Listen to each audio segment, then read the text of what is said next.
जय हिंद बच्चों, कैसे हैं आप लोग। उम्मीद है आप लोग स्वस्थ, जिंदाबाद और ज़बरदस्त होंगे। तैयारी अच्छे से कर रहे होंगे, लगे होंगे डेडिकेशन के साथ अपने तैयारी को और बेहतर बनाने के लिए। तो उस तैयारी को और बेहतर बनाने के लिए हम लोगों ने क्या प्रयास कर रहे हैं, हम लोग प्रयास कर रहे हैं जीके को समझने की।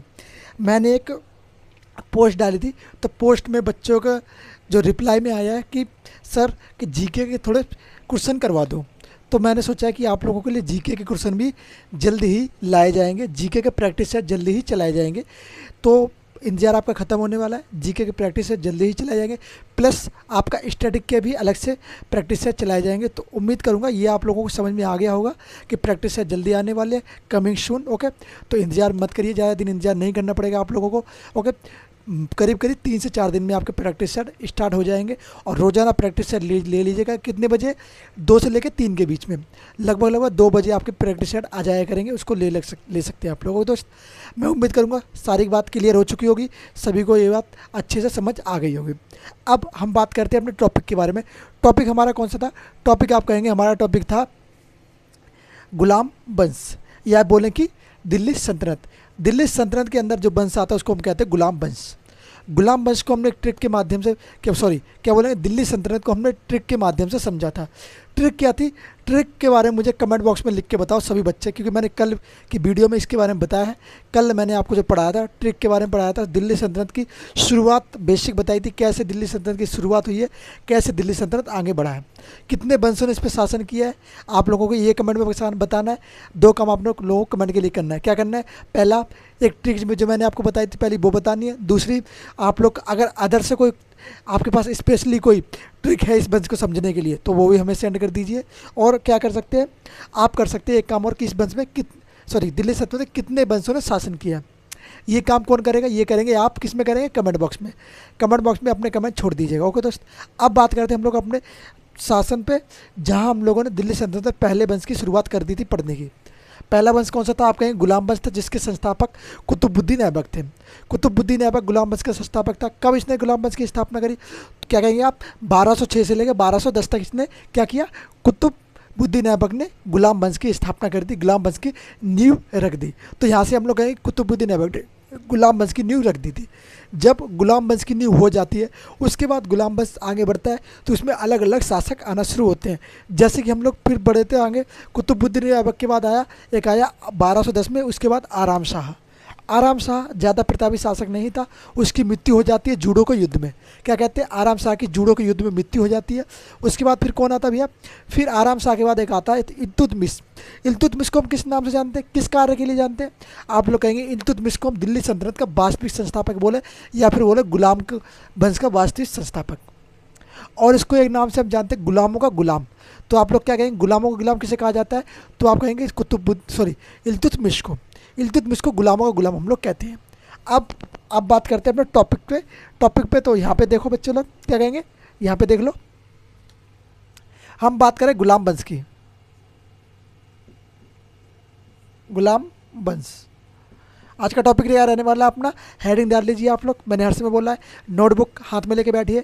जिससे क्या रहता है, आप लोग जो मैं बताता हूँ स्पेशली वो लिखते जाइएगा, जिससे आपके नोट्स साथ साथ में आपके नोट्स भी बनते रहेंगे। अगर किसी को नोट्स लेने तो कमेंट बॉक्स में लिख दे सर नोट्स चाहिए। अगर ज़्यादा से ज़्यादा कमेंट आएंगे तो प्लीज़, अगर ऐसा आप करेंगे तो आपके लिए कमेंट में क्या कहेंगे, नोट्स आपके लोग प्रोवाइड करवा दिए जाएंगे। कहाँ प्रोवाइड करा जाएंगे? आप कहेंगे टेलीग्राम चैनल रोजगार सारथी ऑफिशियल।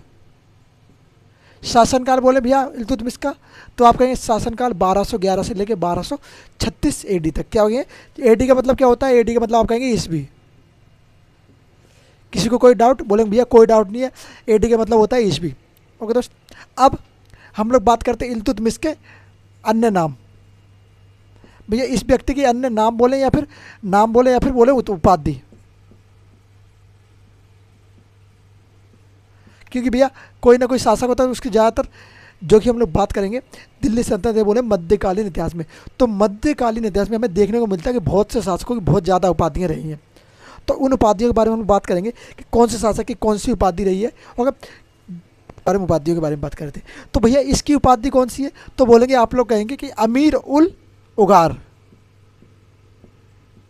अमीर उल क्या बोलेंगे? अमीर। आप कहेंगे भैया इसकी उपाधि है अमीर उल अगार।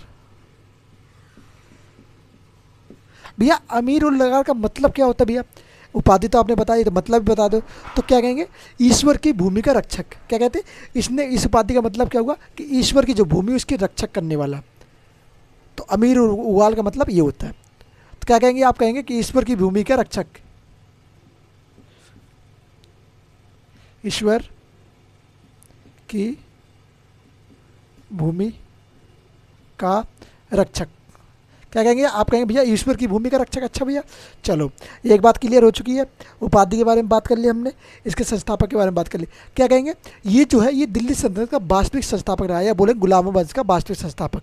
आप कहेंगे गुलाम वंश का वास्तविक। भैया वास्तविक का मतलब क्या होता है? वास्तविक का मतलब होगा कि सबसे पहले मतलब सही मायने में जो स्थापना करी इसने ही करी। इस वंश को आगे ले जाने का कार्य किसने किया? इसने ही किया। किसने? इल्तुतमिश ने। वास्तविक संस्थापक। तो आप कहेंगे वास्तविक संस्थापक कौन है? आप कहेंगे इल्तुतमिश।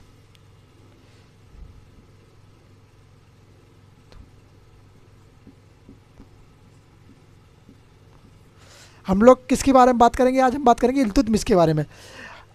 गुलाम वंश का शासक है कौन है? इल्तुतमिश। क्या बोलेंगे? इल्तुतमिश। मैं सॉरी गुलाम वंश यहाँ पे लिख दिया, इल्तुतमिश लिखना है।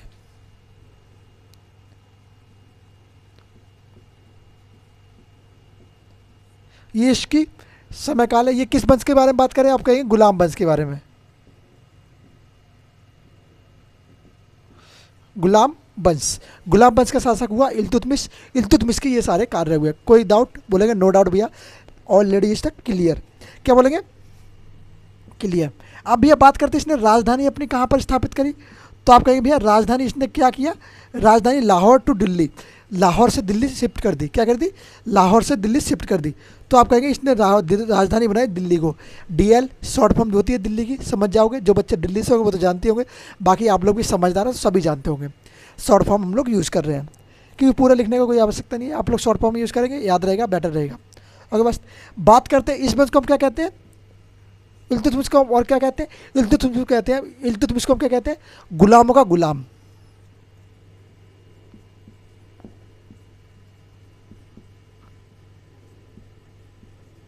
भैया गुलामों का गुलाम इसको क्यों कहा जाता है? तो आप कहेंगे भैया गुलामों का गुलाम कहने का कारण क्या है कि जो ये है ना, ये है किसका गुलाम था? आप कहेंगे ये कहेंगे इसको हम क्या कहते हैं? गुलामों का गुलाम। भैया गुलामों का गुलाम कहने का कारण क्या है? गुलामों का गुलाम कहने का कारण ये है कि ये ना कुतुबुद्दीन ऐबक का गुलाम था। और कुतुबुद्दीन ऐबक किसका गुलाम था? आप कहेंगे कुतुबुद्दीन ऐबक गुलाम था गौरी का। तो ये गुलामों का गुलाम हो गया क्योंकि कुतुबुद्दीन ऐबक गुलाम था, उसका भी गुलाम कौन था? ये था कुतुबुद्दीन ऐबक का गुलाम। और कुतुबुद्दीन ऐबक किसका गुलाम था? आप कहेंगे गौरी का गुलाम था। ये गुलामों का गुलाम हो गया, तो इसलिए इसको कहा जाता है गुलामों का गुलाम। ओके, या फिर इसको बोले गुलाम वंश भी कहा जाता है इसको। ओके, तो इसलिए इसको गुलामों का गुलाम भी कहा जाता है और पूरा नाम तो गुलामों का वंश है ही। ओके दोस्त, अब बात क्या करेंगे? अब हम लोग जानेंगे इसके बारे में। इसकी राजधानी दिल्ली हो गई। ये क्या? ये प्रथम वैधानिक सुल्तान था। किस पे? दिल्ली की गद्दी पर। क्या बोलेंगे? यह भारत की दिल्ली की गद्दी पर प्रथम वैधानिक सुल्तान। अब ये सुल्तान मतलब इसने सुल्तान की उपाधि धारण करी थी। हाँ, इसने सुल्तान की उपाधि धारण करी थी। क्या कहेंगे? ये भारत की गद्दी पर प्रथम वैधानिक सुल्तान रहता है। आप कहेंगे भैया ये भारत की गद्दी पर प्रथम वैधानिक सुल्तान रहता है और दिल्ली में। क्या कहेंगे? और दिल्ली। चलिए अब बात करते हैं इसके कार्यों के बारे में। इसने कार्य क्या क्या किए, मैं इसको क्लियर करता हूँ, फिर इसके कार्यों के बारे में डिटेल वाइज जानते हैं। ओके, किसी भाई को कोई डाउट? बोलेंगे भैया नो डाउट। अगर डाउट है तो यस करो।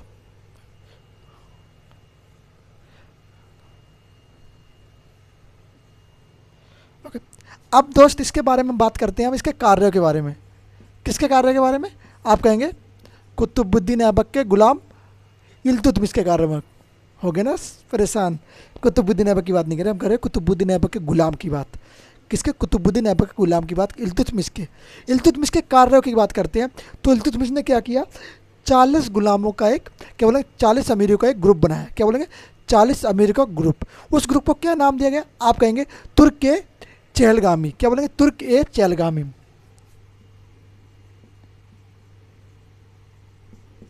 तुर्क ए चहलगामी।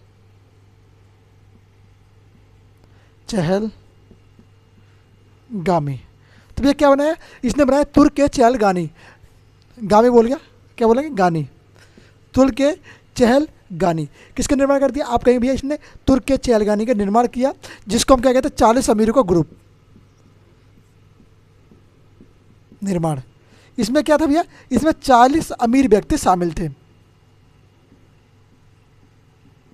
अमीर 40 अमीर लोग इस ग्रुप में शामिल थे। तो भैया ये 40 अमीर करते क्या थे? इन 40 अमीरों के ही हाथ में पूरी सत्ता होती थी। जो लोग ये कहते थे वही राजा को करना पड़ता था। ये सिर्फ बोला जाए तो कि ये किसका? ये सिर्फ बोला जाए कि नाम मात्र का शासक था, काम ये लोग कर रहे थे। और आगे जाके भी ये 40 गुलाम ही पूरी दिल्ली सल्तनत पर कब्जा करने वाले हैं, जब तक गुलाम वंश चलेगा। फिर इन 40 गुलामों को ख़त्म कौन करता है? तो आप बात करेंगे बलवन के बारे में। बलवन जब आता है तो इसको वो समाप्त कर देता है। 40 गुलामों के ग्रुप को, 40 अमीरों के ग्रुप को। ओके, गुलाम बोल गया बार बार, सॉरी। और क्या बोलेंगे? एकता प्रणाली चलाई। कौन सी बोली? एकता प्रणाली। एकता प्रणाली भैया कौन सी होती है?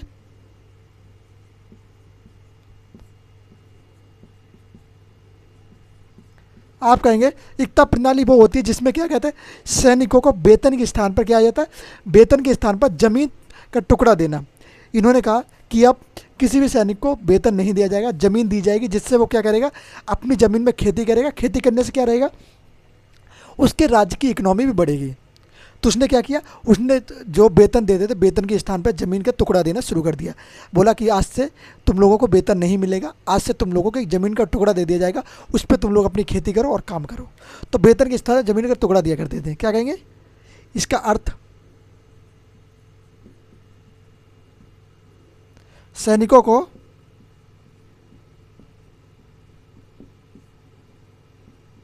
क्या कहेंगे? आप कहेंगे भैया सैनिकों को वेतन के स्थान पर, वेतन के स्थान पर जमीन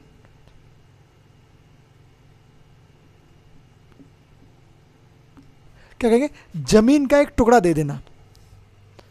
जमीन का टुकड़ा देना। वेतन के स्थान पर जमीन का टुकड़ा इसका देना अर्थ था। ओके दोस्त, यहाँ तक किसी को कोई डाउट? अब बात करते हैं भैया क्या कभी इसने सुल्तान की उपाधि धारण करी है? तो आप कहेंगे भैया अच्छा इसने सुल्तान की उपाधि धारण करी है? तो आप कहेंगे हाँ, इसने सुल्तान की उपाधि धारण करी थी। इसने कहा था कि मैं खुद को सुल्तान बताया दिल्ली सल्तनत का। क्या कहेंगे? इसने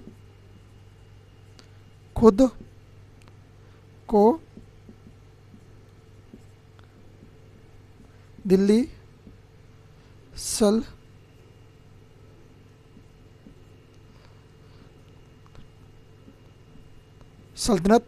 का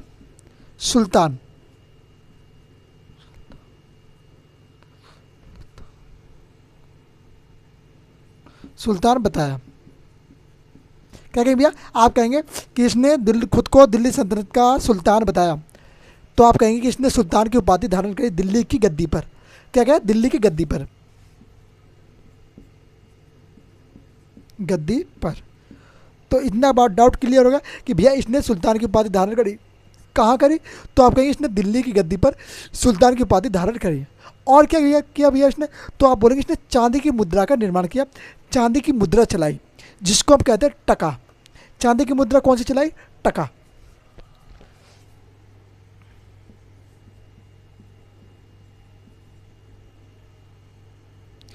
चांदी की मुद्रा टका। ओके, चांदी की मुद्रा टका चलाई। और क्या किया? अब क्या इसने क्या किया भैया? अब इसने क्या किया? जो टकसाल होते हैं, टकसाल करना शुरू कर दिया। टकसाल का मतलब क्या हुआ? सिक्कों पर नाम लिखना शुरू कर दिया, सिक्कों पर अपने चीज़ों के बारे में अंकित करना शुरू कर दिया।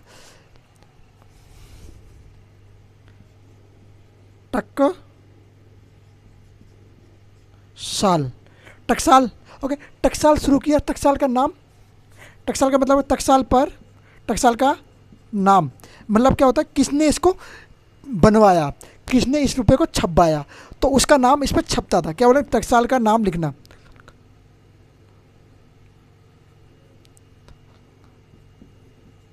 किस पर, आप कहेंगे सिक्कों पर।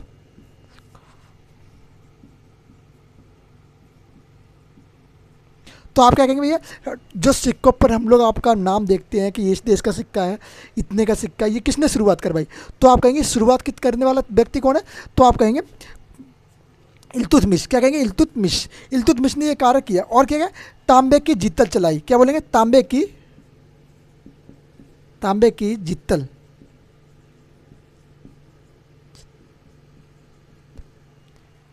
तांबे की जित्तल जारी करी। तो भैया इसने क्या क्या कार्य किया, तो आप कहेंगे सबसे पहले आप कहेंगे कि इसने चांदी की मुद्रा जारी करी, जिसको हम टका कहते हैं। उसके बाद क्या कहेंगे, उसके बाद कहेंगे कि इसने पर टकसाल पर क्या हुआ, टकसाल पर नाम लिखना शुरू किया सिक्कों पर। क्या, टकसाल का नाम लिखना शुरू किया सिक्कों पर। जो इसको बनवाता था उसका ही नाम उस सिक्कों पर हुआ करता था। जैसे कि इल्तुतमिश ने उस सिक्कों को जारी करवाया, तो इल्तुतमिश का उस सिक्कों पर नाम हुआ करता था, और कुछ उनके प्रतीक चिन्ह हुआ करते थे। तो ये कार्य किसने शुरू किया, आप कहेंगे इल्तुतमिश ने। कोई डाउट, बोलेंगे भैया नो डाउट। ओके, और क्या चीज़ रहेगी, और चीज़ एक दो चीज़ें और जान लेते हैं। और क्या इसने करवाया, आप बोलेंगे अंतर्गीन का दरवाज़ा। क्या बोले, अंतर्गीन का दरवाज़ा।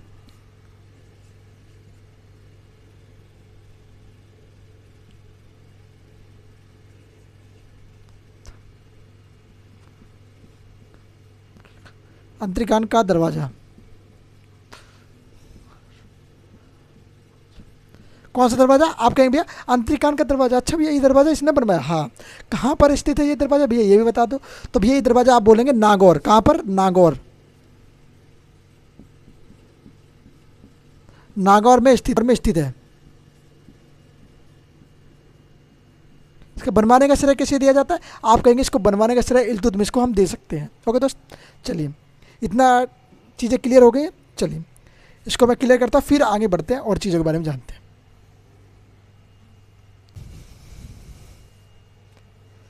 समझ में तो आ रहा है ना चीज़ों के बारे में।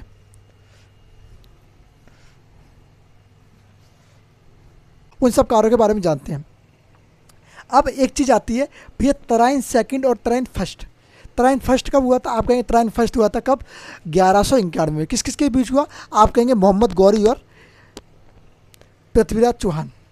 जब मोहम्मद गौरी और पृथ्वीराज चौहान के बीच में ये युद्ध होता है, तो इस युद्ध में कौन विजयी होता है, तो आप कहेंगे इस युद्ध में विजय होता है मोहम्मद गौरी हारता है और पृथ्वीराज चौहान इस युद्ध में विजयी होते हैं। फिर बात करते हैं, फिर कब हुआ, दूसरा कब हुआ, तो आप बोलेंगे उसके जस्ट एक वर्ष बाद, कब, 1192 में। 1192 में जब युद्ध होता है तो उसमें कौन कौन जीतते हैं, तो उसमें भी इन दोनों के बीच में ही होता है। उसमें पृथ्वीराज चौहान हार जाते हैं और जीतता कौन है, आप कहेंगे अपोजिट पार्टी जिसका नाम है मोहम्मद गौरी, वो इस युद्ध में जीत जाता है। जब मोहम्मद गौरी इस युद्ध को जीत जाता है तो उसकी गद्दी हाथ में उसके आ जाती है, दिल्ली की गद्दी। ओके, तो फिर अब बात करते हैं भैया तीसरा युद्ध, तीसरा तराइन युद्ध। इसमें पेपर में बच्चे इसको बहुत ज़्यादा बोलते हैं, तो ये आपका बिल्कुल क्लियर हो जाने वाला है। इस बार आप बिल्कुल नहीं बोलेंगे पेपर के पॉइंट ऑफ व्यू से। पेपर के पॉइंट ऑफ व्यू से भी इंपॉर्टेंट है और आपके दिमाग में फिट करने के लिए भी इंपॉर्टेंट है। क्या कहेंगे, Tarain third.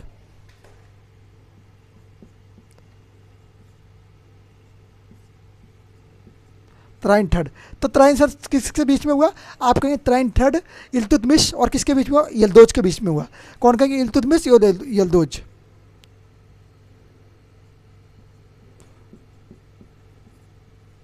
Iltutmish and Yalduz.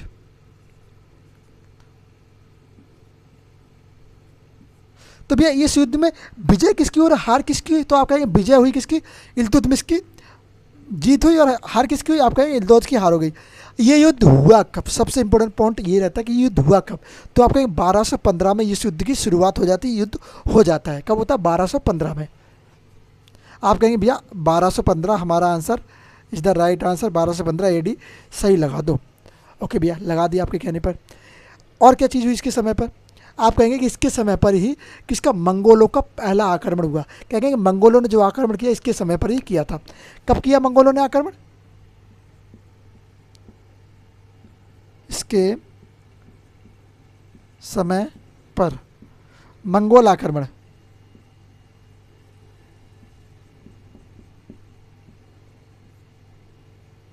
Mongol आक्रमण, तो भैया ये मंगोल आक्रमण हुआ कब?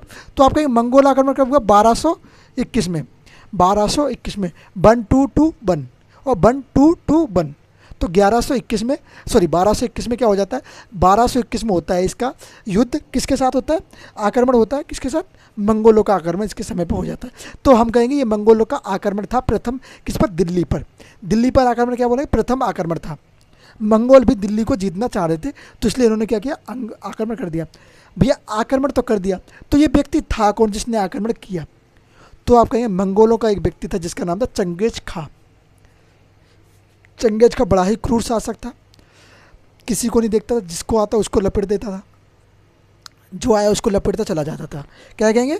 मंगोल शासक क्या था? शासक आप कहेंगे चंगेज, क्या कहेंगे? Genghis Khan. आप कहेंगे चंगेज खान जो कि मंगोलों का शासक था। चंगेज खां क्लियर? यहाँ तक क्लियर है? तो फिर और चीज़ें बता देता हूँ इसके बारे में। चंगेज खान ने कब आक्रमण कर दिया? आप कहेंगे 1221 में चंगेज खां आक्रमण करता है, जिसको हम मंगोलों का पहला आक्रमण कहेंगे दिल्ली पर।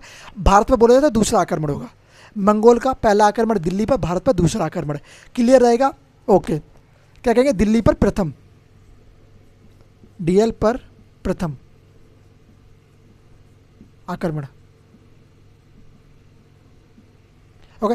और क्या बात रहेगी? और बात क्या रहेगी? और आप बोलेंगे कि और भी बात है सर। हाँ और भी बात है बेटा, और सब जानना जरूरी है पेपर के पॉइंट ऑफ व्यू से। ओके दोस्त, चलिए बात करते हैं 1221 की। 1221 में वैसे यार सर कौन सी घटना होगी 1221 में? तो आप कहें 1221 में इसने क्या किया? 1221 में एक न्याय का घंटा लगाया इसने। क्या कहा?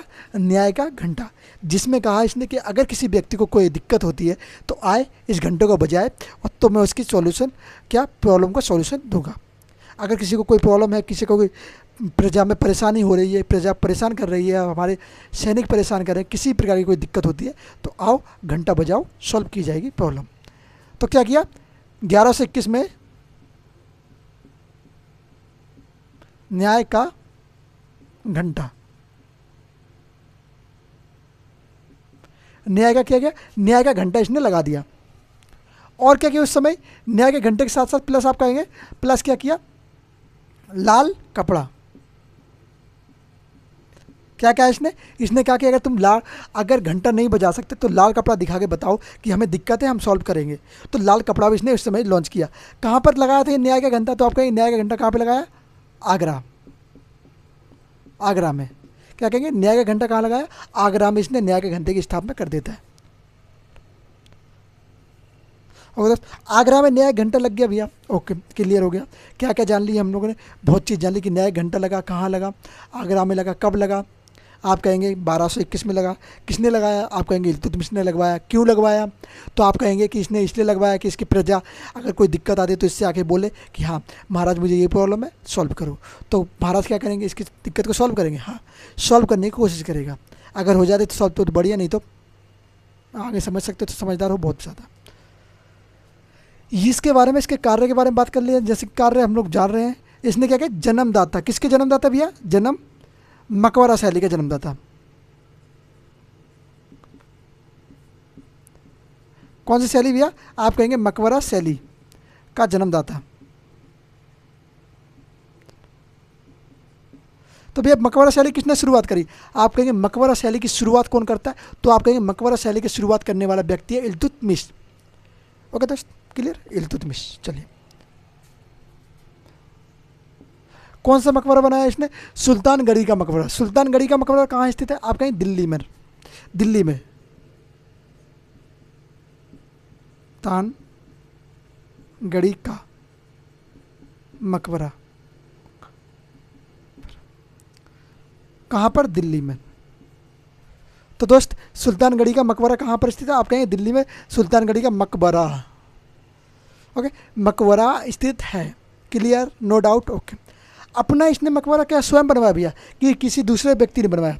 तो आप कहेंगे इसने अपना मकबरा स्वयं ही बनवा दिया था। इसने कहा कि भैया मुझे क्या भरोसा, मरने के बाद कोई बनवाए ना बनवाए, पहले से बनवा के चलो। तो इसने क्या किया? अपना मकबरा स्वयं ही बनवा लिया। क्या कहेंगे? अपना मकबरा स्वयं बनवाया। लोगों को मरने के बाद बनता है, इसने पहले ही बनवा लिया। कहाँ पर बनवाया? आप कहेंगे दिल्ली में बनवाया। कहाँ पर? आप कहेंगे भैया इसने अपना मकबरा स्वयं दिल्ली में ही बनवाया, दिल्ली में ही।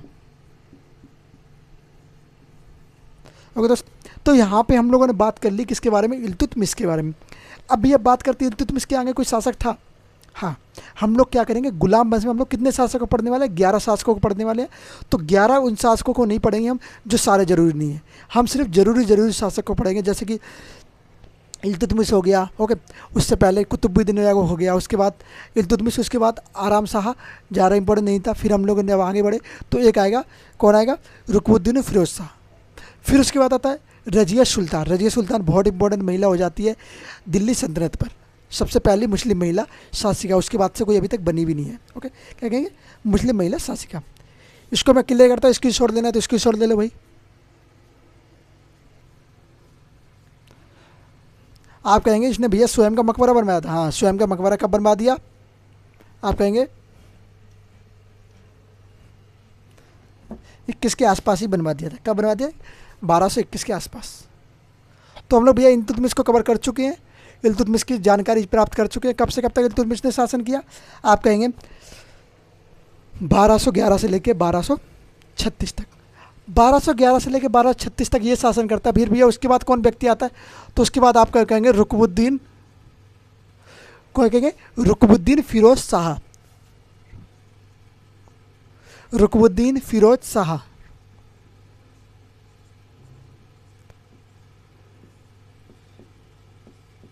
फिरोज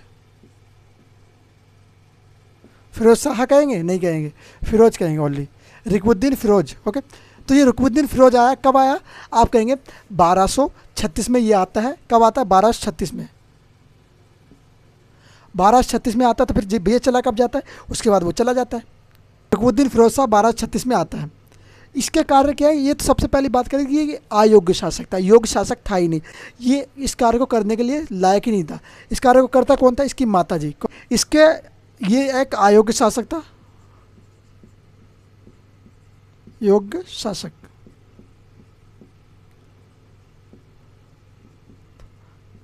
अयोग्य शासक था। और क्या कहें, शासन की जो बागडोर थी ना, इसकी माता के हाथ में थी।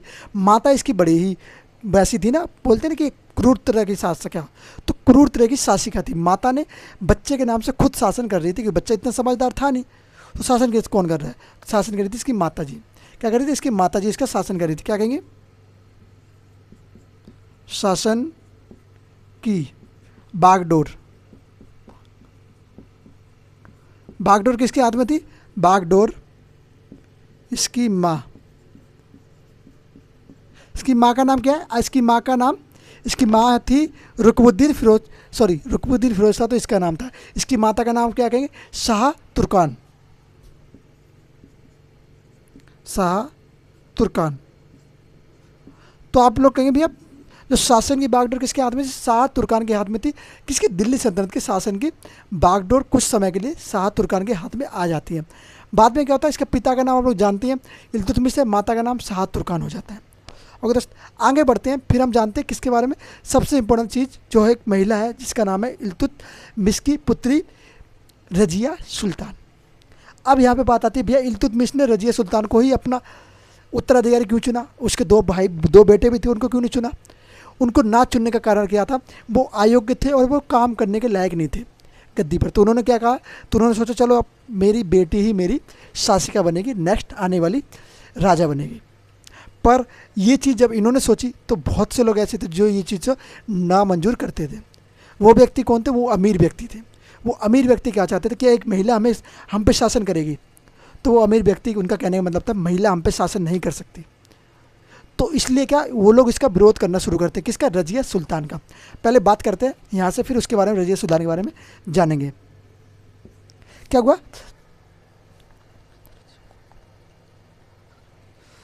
क्या कहेंगे? इल्तुतमिश ने क्या किया? रजिया को अपना अगला शासक चुना।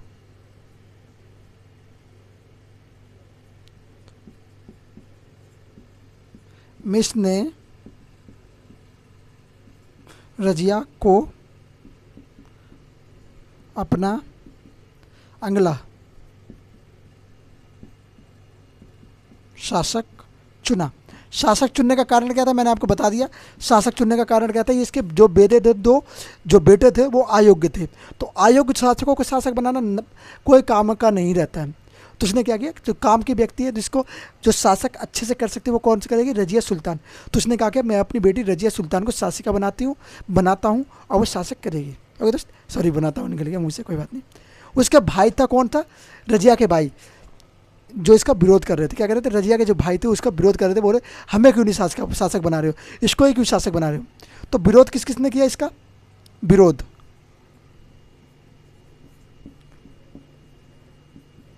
तो आप लोग कहेंगे विरोध किसने किया, भाई ने और अमीर ने,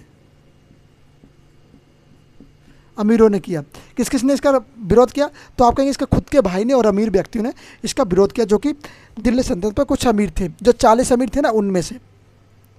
बाकी कुछ अमीर तो इसके साथ भी थे, पर कुछ अमीर जो थे इसका विरोध कर रहे थे। अब हम लोग बात कर लेते हैं सबसे महत्वपूर्ण महिला के बारे में, जिसका नाम है रजिया सुल्तान।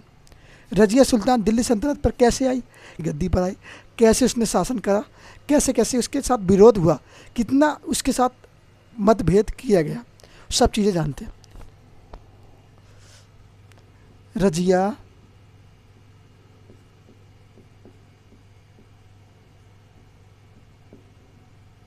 सुल्तान। रजिया सुल्तान कब से कब तक, 1236 से लेके 1236 से लेके 1239 तक। कितने वर्षों का, लगभग 3 वर्षों में इसकी ही मौत हो जाती है। 3 वर्षों में भी मौत होगी, हाँ 3 वर्षों में मौत हो जाती है। इसके विरोधी ही इसको मार देते हैं। किस कारण से मारते हैं, पूरी स्टोरी जानेंगे, अच्छे से जानेंगे, बात करते हैं। महत्वपूर्ण महिला है, इंपॉर्टेंट लगा लेना इसके ऊपर। बात करते हैं सबसे पहले इसका पिता का नाम। तो पिता का नाम आप लोग सब जानते हैं, इल्तुतमिश इसका पिता था।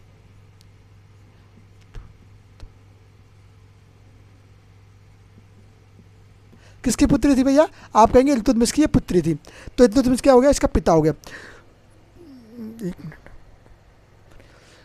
अब क्या हुआ, रजिया सुल्तान राजा कब बनी, तो आप कहेंगे राजा जब बनी, या बोलेंगे शासिका। तो राजा कब बनी, राजा बनी 1236 में। 1236 ईडी में जब ये राजा बनती है, तो राजा बनते ही इसको विरोध का सामना करना पड़ता है। राजा से पहले ये क्या करती थी, राजा से पहले अपने कार्य वैसे भी किया करती थी, ये क्या करती थी, अपनी जनता में, प्रजा में जाती थी, प्रजा की बातों को सुनती थी। कैसे जाती थी, क्योंकि लेडीज़ थी तो लेडीज़ के हिसाब से जा नहीं सकती थी, तो ये वस्त्र पहनती थी, किसके, पुरुषों के वस्त्र पहन के जाया करती थी। क्या कहते हैं, आदमियों के वस्त्र पहन कर जाया करती थी और लोगों की बात सुनती थी और उनका सॉल्यूशन निकालती थी। तो ये लोगों की बात से प्रेरित थी, लोगों के बारे में जानती थी कि लोग कैसे हैं, शासन कैसा हो रहा है मेरी प्रजा के अंदर, प्रजा मेरी कैसे काम कर रही है, कैसे क्या कर रही है, क्या नुकसान हो रहा है प्रजा को, क्या नुकसान झेल रही है प्रजा। ये सब बातें किसके हाथ में थी, इसके हाथ में थी। ये सुनती थी सारी बातें। आप कहेंगे ये क्या क्या, ये पहली महिला थी, कौन, पहली महिला मुस्लिम शासिका थी।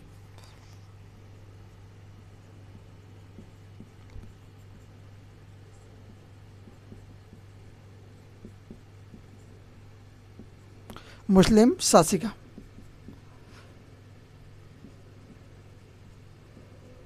क्या कहेंगे, आप कहेंगे भैया ये पहली मुस्लिम शासिका थी, हाँ आप कहेंगे भैया ये पहली मुस्लिम शासिका थी, जिसने क्या किया थी, जिसने शासन की बागडोर, शासन की बागडोर बागडोर संभाली। क्या कह रहे, अपने हाथ में संभाली है, संभाली बोलोगे संभाली। इसने क्या किया भैया, शासन की बागडोर संभाली। पहली मुस्लिम महिला थी, पहली मुस्लिम शासिका थी तुर्कानी। ओके, तुर्कानी बोलेंगे, वैसे नहीं बोले, तुर्की इतिहास की, केवल तुर्की इतिहास में पहली मुस्लिम शासिका रही है।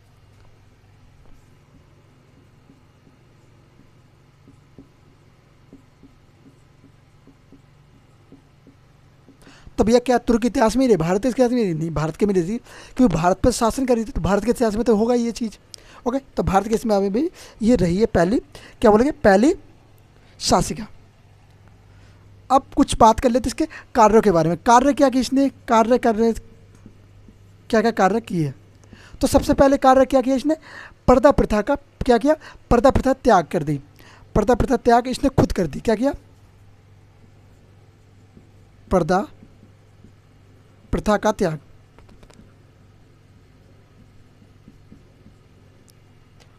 ओके भैया, पर्दा प्रथा का त्याग किया था तो कृष्ण ने किया क्या, किया क्या, तो आप बोले पुरुषों की तरह ये क्या करने लगी, पुरुषों की तरह दरबार में जाने लगी। क्या करेंगे, पुरुषों की तरह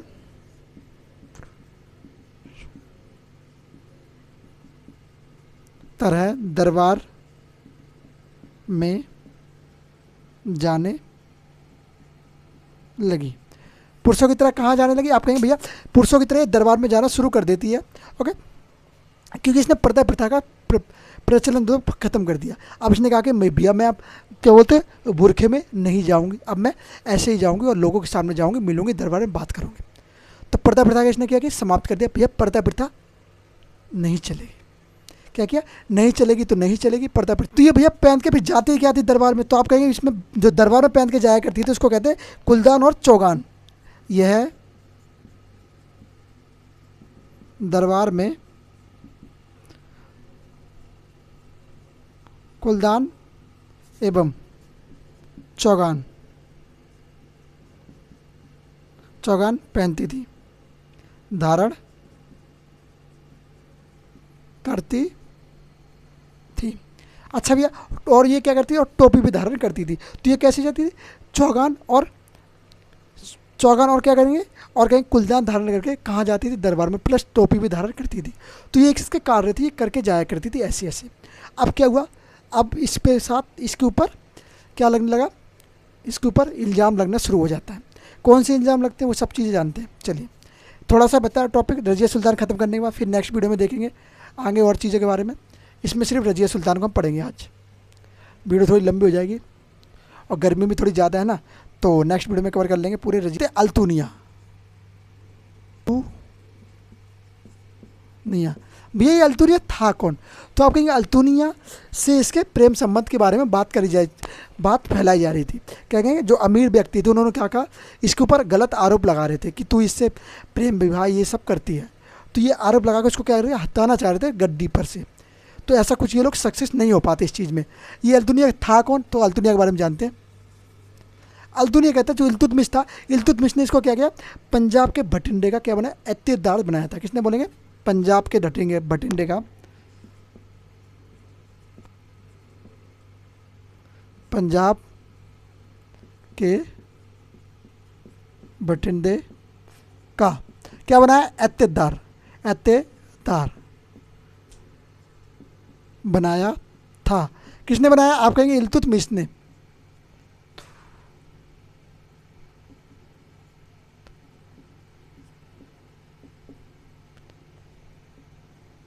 इल्तुतमिश ने क्या किया, इसको पंजाब के भटिंडे का एत्तेदार बना देता है। किसको बनाता है, आप कहेंगे किसको कहेंगे, आप कहेंगे अल्तुनिया को। और अल्तुनिया के साथ ही इसकी प्रेम कहानी के बारे में जोड़ा जाता है कि इसकी प्रेम कहानी भी अल्तुनिया के साथ थी, पर ऐसा कुछ नहीं था। ओके, बहुत से लोग कहते हैं कि ऐसा कुछ नहीं था, पर बहुत से लोग मानते हैं कि ऐसा था। इसकी प्रेम कहानी,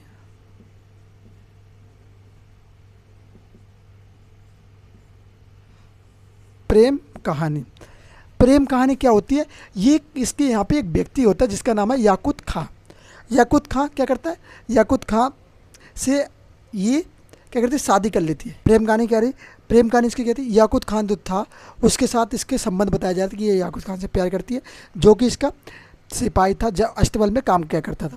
जब अष्टबल में काम करता था, लोगों ने कहा याकूत खान से प्रेम करती है, ये करती है, वो करती है, क्योंकि ये याकूत खान भी ज़्यादा मेहरबान हो रही थी। तो लोगों को ऐसा लग रहा था कि याकूत खान से ये प्रेम करती है। तो क्या किया, इसको बाद में याकूत खान को क्या इन लोगों ने मार दिया। क्या किया, याकूत खान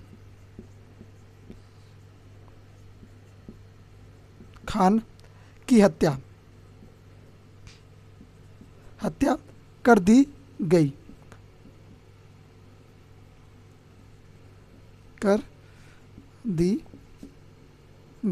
जब भी याकूत खान की हत्या कर ली जाती है और फिर किसको कब्जे में कर लिया जाता है, रजिया सुल्तान को भी पकड़ लिया जाता है। रजिया सुल्तान को कौन पकड़ लेते हैं, ये पकड़ते हैं अमीर लोग। अमीर लोग के साथ कौन था, आप कहेंगे अल्तुनिया अमीर लोगों के साथ था, और उसने क्या किया, अल्तुनिया ने इसको पकड़ लिया।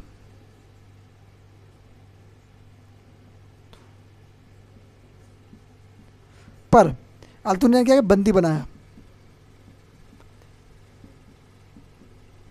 पर क्या किया, इसने भी अल्तुनिया को अपने पक्ष में कर लिया। अल्तुनिया से कहा कि तुम मुझे छोड़ दो, मैं तुमसे शादी कर लूँगी। ऐसी बात, तो भैया शादी के लिए तो फिर कोई मान जाएगा, क्या इतनी सुंदर महिला मेरी शादी कर लो, क्या किया फिर इसने इसने क्या किया, शादी कर ली। किससे शादी कर ली, अल्तुनिया से शादी कर ली। अपने के पक्ष में लिया, क्या क्या अपने पक्ष में लिया, पक्ष में लिया। किसको भैया अपने पक्ष में लिया, आप कहेंगे अल्तुनिया को अपने पक्ष में लिया। और क्या किया, अल्तुनिया से शादी कर ली, शादी की। इससे क्या किया भैया, इसने शादी कर लेती है, फिर अल्तुनिया के साथ प्रेम हो जाता है इसका, शादी होगी, अच्छा खासा परिवार चल रहा था।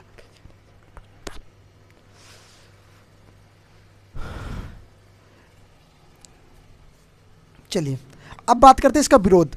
भैया इसका विरोध किसने किया, उन सब के बारे में बात करते हैं। जैसे कि आप सब जानते हैं कि इसका विरोध शुरू से ही हो रहा था। जब ये राजा बनना चाह रही थी, जब ये शासिका बनना शुरू करी और गद्दी पर जब बैठी, तो इसका विरोध शुरू हो जाता है। जब इसके पिता ने घोषणा करी कि मैं अपनी बेटी रजिया को दिल्ली की नई शासिका बनाऊंगी, उस समय से इसका विरोध होना शुरू कर देती है। तो विरोध कौन कौन करता है, विरोध इसका भाई करता है, विरोध 40 अमीर करते हैं, विरोध और भी व्यक्ति करते हैं। पर ये विरोधों को नज़रअंदाज करके अपने कार्य में लगी रहती है। पर फिर भी ये महिला क्या होती है, इन लोगों के विरोध से नहीं बच पाती और फिर मौत के घाट उतर जाती है।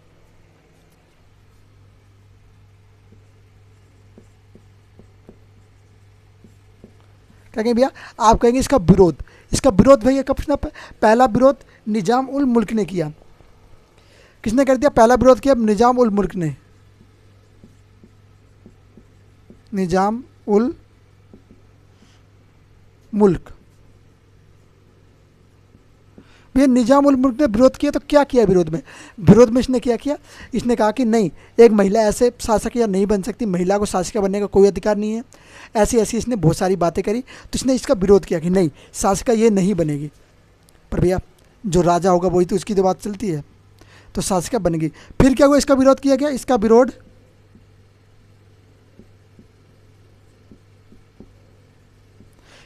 और किया, इसका विरोध हुआ भटिंडा के शासक अल्तुनिया में किया। क्या किया, अल्तुनिया ने किया।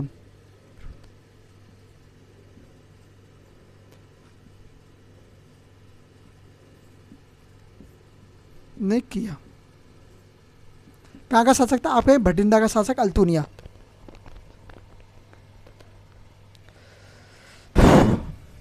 चलिए और क्या बात हुई, ये हो गया। चलिए और चीज़ जानते हैं, एक दो चीज़ और बची, उसके बाद ये खत्म हो जाएगा टॉपिक अपना, फिर खत्म करते हैं। इसके बारे में हम लोग बात कर लेते हैं। वो तो इसका प्रेमी था जो कि घोड़े का अस्तबल का प्रमुख था। क्या हुआ, जब ये रजिया सुल्तान इसके साथ अल्तुनिया के साथ शादी कर लेती है, शादी करती है किसके साथ, रजिया के साथ जब इसकी शादी हो जाती है, तो क्या करते हैं, 40 गुलाम इससे चिढ़ जाते हैं कि भैया तू पहले हमारे साथ था, बाद में रजिया से शादी कर ली है, ऐसी बात, धोखा देगा तू मुझको। मैं ऐसा कहा इन लोगों ने, 12 अमीरों ने, कितने 40 अमीरों ने।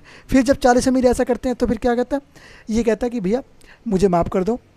40 अमीर कहते हैं ऐसे कैसे छोड़ दूंगा तुझे, अब तो तू निपटेगा। फिर क्या कहते हैं, एक दिन क्या होता है, जब ये लोग घूमने जाते हैं, तो क्या रहा है 1240 में, क्या किया 1240 में जब ये घूमने जाता है, तो 1240 में इसकी हत्या कर दी जाती है। किसकी, रजिया सुल्तान प्लस अल्तुनिया की, दोनों की हत्या, रजिया प्लस अल्तुनिया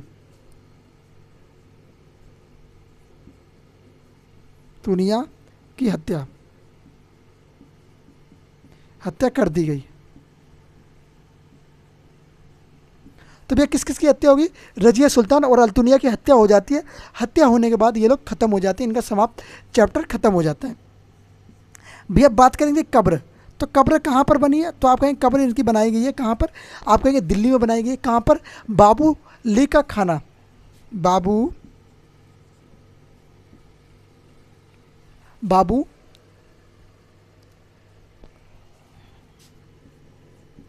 लीक खाना, कहाँ पर, दिल्ली में।